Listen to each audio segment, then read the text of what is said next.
Hi, hello everyone. So today I wanted to come here to talk to you a little bit about what I consider to be the most disturbing books that I've ever read. I'm someone who is naturally nosy and I really love to see the books that people recommend under a specific category, the types of books that really add an impact on people. This is the type of recommendations that I like the most. And so I wanted to talk a little bit about some of the books that had the most impact on me, because I consider that if a book managed to disturb me, that means that it had some kind of impact on me. And so yeah, I wanted to talk about that. Before I start, I want to say that what I personally consider disturbing is really a mix of things. There are, I feel like, multiple ways that you can disturb someone. I feel like there are the more traditional ways in horror, when you have very just inherently disturbing content that are very tragic and very graphic. I feel like those kinds of things tend to disturb me. One thing in horror that and not just in horror, but in general, that particularly disturb me, one topic is sexual violence. So just as a warning, there are books in this list that deal with that topic. So if this is something that is triggering to you, I will obviously give trigger warnings for the specific books that deal with these topics. But just consider generally that this is one specific topic that I consider to be most disturbing to me. So there are books that deal with those topics in this list. I feel like those are ways that are more direct to be disturbing, but there are other ways that I feel like you can be disturbing. It can also mean unsettling, something that just deeply unnerves you and makes you feel like there's something wrong. What I mean by that is that you don't have to do something that is very graphic to be necessarily disturbing. And without further ado, I'm just gonna talk to you about all of the books that I consider to be the most disturbing that I've read in my life. So the first book on this list is actually the one that inspired me to do this video, because I read it really recently and it left a big impact on me. I still think about it today. It's Our Share of Night by Mariana Enriquez. It was one of the nominees in the Goodreads Choice Awards. It was my personal pick, spoiler alert, for the Goodreads Choice Awards. Our Share of Night is a horror book written by Mariana Enriquez, who is an Argentinian author.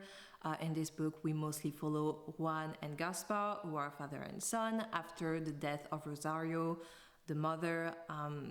Juan is gonna do everything that he can to basically save Gaspar from her family's demonic cult, which is called the Order, where they basically summon this thing called the Darkness, which is an evil entity in search of immorality. Well, not in search of immorality, in search of immortality, but they do very immoral things in that quest. This book is basically about Juan trying to save his son from getting involved into this demonic cult. This synopsis makes it sound so simple, but this book is actually so much more than this. It's really a family tale. It's a story about love, all of its complexities. It's a tale about family, both chosen and not chosen. It's about a father doing everything, and I mean everything that he can to save his son, and the question on whether or not it's a good thing or not, whether or not it's justified, all of the things that he's doing to save his son. It is also a story about the corruption of the elite, with the family being part of this cult, being a family who is part of the elite, and the parallel between the atrocities that they commit specifically in the cult and the involvement that they have being part of the elite with the Argentinian dictatorship from the 80s. This is typically the kind of book that I would give a lot of trigger warnings for things like child abuse, torture, body horror, sexual abuse, just a lot of different things. This is the kind of book where the most disturbing aspects of it are part of the first type of disturbing that I talked about. Everything involving children obviously makes it inherently more disturbing, and in a way I do think it's a bit of a low-hanging fruit when you make it about children, because you know that it's gonna unnerve the majority of people even more than if it was about adult people. So yes, those things were part of the most disturbing aspects of the book, but I also felt like the more quiet horrors of the book were also pretty disturbing. I feel like to a certain extent, even more so than the very graphic details. One of the most disturbing aspects is the indifference towards it. How desensitized you can become to atrocities when you are being exposed to it from a very young age. People that recognize that those things are atrocities but don't do anything about them and are kind of desensitized to them because they are so used to seeing them.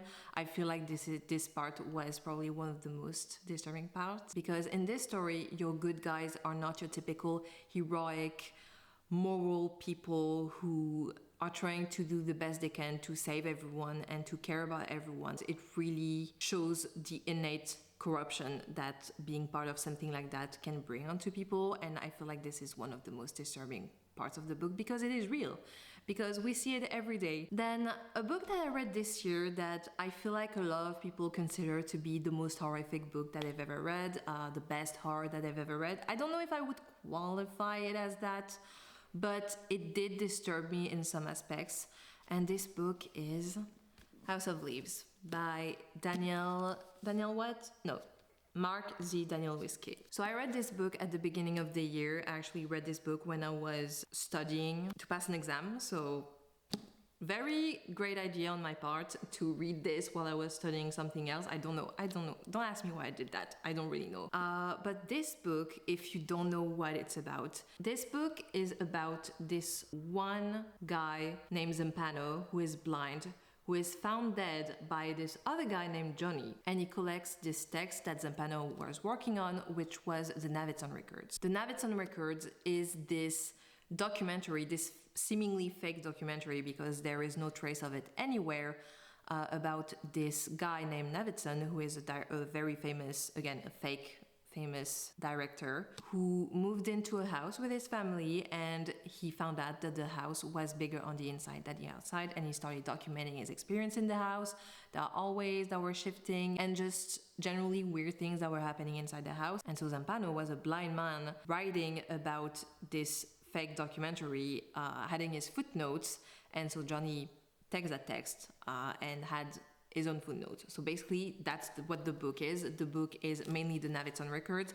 and then you have Zampano's footnotes, and you also have Johnny's footnotes. So you have basically a main story and Johnny's story. So why do I consider this book to be one of the most disturbing books I've ever read? Johnny's character, while not being my favorite, is one of the main reasons why I consider this book to be disturbing, because there is something about a character's slow descent into madness that I find very unnerving. I think it says maybe a lot about my own fear of something like that happening to me. I don't know, the concept of losing your mind, of losing control over your perception of reality, not knowing what is real, what is fake, descending into madness and not being aware of it, is something that deeply scares me. And I feel like this is why any type of story about a character like that would always unnerve me. And so there are a lot of parts about Johnny that I found really disturb me. And also another aspect of this book that I find pretty disturbing is the spatial horror that is within this book. Just the feeling of wrongness, of being able to tell that something is wrong, but not being able to quite pinpoint what it exactly is. Just this sense of overall, there is something wrong there, but I can't really see it. I also think it is very smart in the sense that it is very immersive. This book is so immersive that you have no choice than to be completely involved in the story, to be completely involved in the mindset of Johnny. And this book almost makes you feel like you are losing your mind yourself. And that is definitely one aspect of this book that I found really unnerved me, and why I couldn't put it down, because while this book is very, very dense and very long, I could not put it down. I read it in a span of a couple days, but I spent like 10 hours nonstop reading this book, and it actually gave me a migraine. So that was not the best idea, but I was so immersed into the story that I could not put it down. So yes, this was House of Leaves. Another book where I found the disturbing aspects of it quite similar to House of Leaves in a way is I'm Thinking of Ending Things by Ian Reid. In I'm Thinking of Ending Things, we follow this woman who I forgot the name of actually, who is on a trip to go to her boyfriend Jake's house to break up with him, essentially. And that is where the name I'm thinking of ending things comes in, because she just reminisces on her relationship with Jake, how they started, how they evolved, and just all the reasons why she thinks that she should end things with him. And the story seems pretty simple when you say it like that, but this book is a psychological thriller and it really messes with your mind. I say this book is similar to House of Leaves in its disturbing aspects, because there is this sense of wrongness that permeates the book, that permeates the voice of the main character. You feel like there is just something wrong going on and you can't exactly tell what it is. In this sense, I feel like this book is quite disturbing, and just the reveal at the end of what everything is. I feel like listening to the audiobook for this book made the reveal that sound that much more disturbing to me, because the narrator did a great job with it. And there's, if you've read the book, you know what I'm talking about. Just the ending, and when you understand, the moment you understand what everything actually is, it just, I don't know, maybe it was also the conditions that I read it in, because I read it when it was night and I was going to sleep and it was dark outside, and I just, listened to it all the way through, and it just, that reveal deeply unnerved me. That moment really bothered me and stuck with me, and I feel like this is why I consider it to be one of the most disturbing books that I've read, because of just everything about the book. Really, I found pretty disturbing, and I think it is a very effective psychological thriller. I feel like it definitely messes with your mind, and yeah, that's this book. Now, this book, I feel like you could not make a most disturbing list without including this book in it. And it's obviously Lolita by Vladimir Nabokov. First of all, I absolutely hate this cover. I bought it when I was in school, because I had to read it for school. And I just basically bought the cheapest version that I could find, and that's why I ended up with this cover. Like I said, I absolutely hate it, and I actually just bought another version of the book. I bought the annotated version because I'm interested to see what those annotations are, and also because the cover has a butterfly on it, so it's less, it's less this. So yes, and also I want to reread it. So anyways, that's not the point. If you somehow don't know what Lolita is about, it's about this man named Humbert, who at the beginning of the book is in prison, and he's writing basically his life in prison to be eventually published to the world, to explain his story and to explain how he ended up in prison. And so this man is a very sick man who has this idea that girls are the most attractive between the ages of, I think it was from 9 to 14 or something like that, and he calls them nymphets. Basically thinks that at this age they are beyond human, and they are at the most attractive and the best that they can be, which is obviously not great. So yes, and we are in the mind of this man because we are reading from his point of view. And obviously the most disturbing aspect of the book is the sexual violence, is the attraction towards a child. It's the abuse that this child endures. And so one day this man is gonna meet Dolores, who is a little girl, and he's gonna become infatuated with her, and he's gonna plan to become close to her by marrying her mom, and eventually the mom is gonna die and he's gonna become her guardian. And this story is basically the story about how Humbert abused this little girl and essentially ruined her life.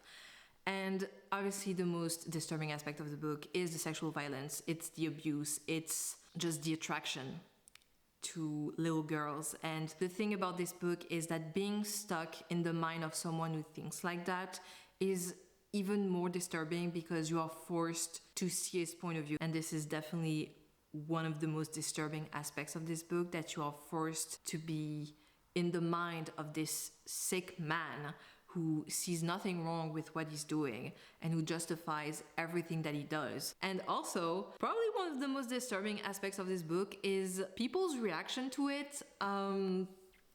the fact that some people come out of it actually understanding Humbert, because while yes, you're forced to be in his mind and to see things from his point of view, I feel like you should still be able to discern the manipulation that he's doing towards Dolores, but also towards us, the reader, because he's a very manipulative man and he's an unreliable narrator. And I feel like this is something that you definitely need to keep in mind while reading this book. And the idea that there are adults who read this book and came out of it successfully completely manipulated by Humbert is very disturbing to me, because I don't understand how you can come out of it agreeing essentially with Humbert and thinking that Dolores, Lolita, is actually the villain in this story, in that Humbert is a victim. I don't understand how you can think like that, and I think it is quite disturbing. And also, what I find disturbing is the movie adaptation for this book, because if you watched it, what the fuck? Why would you adapt this book in that way? I don't understand. Just the whole society's reaction to this book, I find pretty disturbing. The idea of the young girl who is a seductress and is being manipulative and manipulating grown men to be attracted to them. The fact that this book birthed essentially that idea and that aesthetic is, again, quite disturbing. It is an excellent book. It is one of my favorite books, but God, is it hard to read, and God, is it hard to see some people's opinion on it, because anyways. Then on a completely different note, I'm gonna talk about Stalking by oh my god, I forgot the name. Wait, Kugi. That is the name of the author. I hope I'm pronouncing correctly, but yes. So Stalking by Kugi. It is a South Korean manhwa about this young man who is called Yoonbum, who is infatuated with this other guy called Sangwoo, and he stalks him. And one day he pushes his stalking to the next level and goes to his place to basically essentially sniff around, and I'm saying it very literally, that's what he does, he sniffs around. And unfortunately for him, he's gonna get caught by Sangwoo.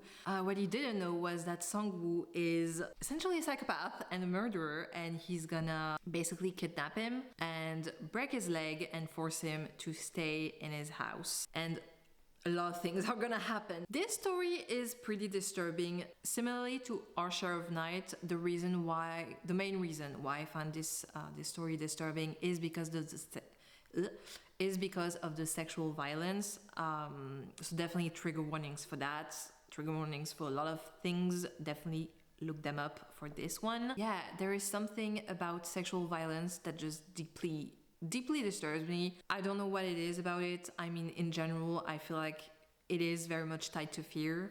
Obviously, like a lot of horror, they play on your fears, and sexual violence is definitely something that works on me, and it's definitely something that I tend to avoid generally in media, and that is one of the reasons why I never finished this story actually, because it just got too much for me. Another thing that made this story very disturbing to me is because Yoonbum is not your traditional victim, in the sense that he's almost as mentally disturbed as Sangwoo. I find their dynamic pretty disturbing, because you have both very disturbed, very mentally unwell people coming together and just having a snowball effect of mental decline. And and that is why it is on this list. Now, something completely different that I don't know if I would necessarily call disturbing, but I would definitely say that it unsettled me. It is the book Lemon by Kwon Yo-sun. This is a South Korean story about this young girl who is murdered, and we don't know who murdered her. And her sister is basically gonna spend the whole story trying to figure out who the murderer is. And I feel like this book is actually marketed wrongly, because the synopsis makes you feel like this is a murder mystery, when in reality it is very much not about who killed this young woman, this young girl. it is much more about the effect that her murder has on everyone around her, in terms of psychological effect on her sister, for example, and even on other people around her, but also because of the fact that two boys are going to be suspected for the murder. One who is very respected in his community because he's from a very wealthy family, is very attractive, very popular, and another one who is on the opposite side of the spectrum. He's kind of a loner.